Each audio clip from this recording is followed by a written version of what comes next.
আসসালামু আলাইকুম ওরহমতুল্লাহি ওবরাকাতু। যে ব্যক্তি হজ করে নাই সে অন্যের পক্ষ থেকে বদলি হজ করতে পারবে কিনা এ বিষয়ে ইসলাম কি বলে। এ বিষয়ে ইমাম আবু হানিফা রাহিমাহুল্লাহ তাআলা এর মাযহাব থেকে উত্তর হচ্ছে এটা মাকরুহ হবে।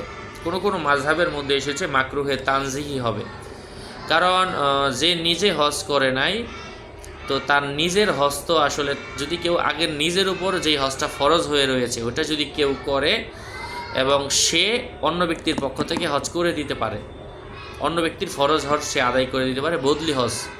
কিন্তু তার নিজের উপরই হজ ফরজ হয়ে আছে, সে নিজে হজ করে নাই, তো সে অন্যের টাকা দিয়ে হজে গিয়ে অন্যেরটা আদায় করে দিল।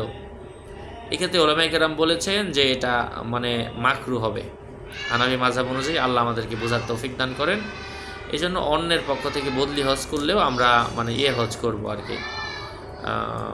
বদলি করলে এমন ব্যক্তিদের মাধ্যমে করাবো যে আগে কিন্তু হজ করে এসেছে। আল্লাহ বোঝার তৌফিক দান করেন। আসসালামু আলাইকুম ওয়া রাহমাতুল্লাহ।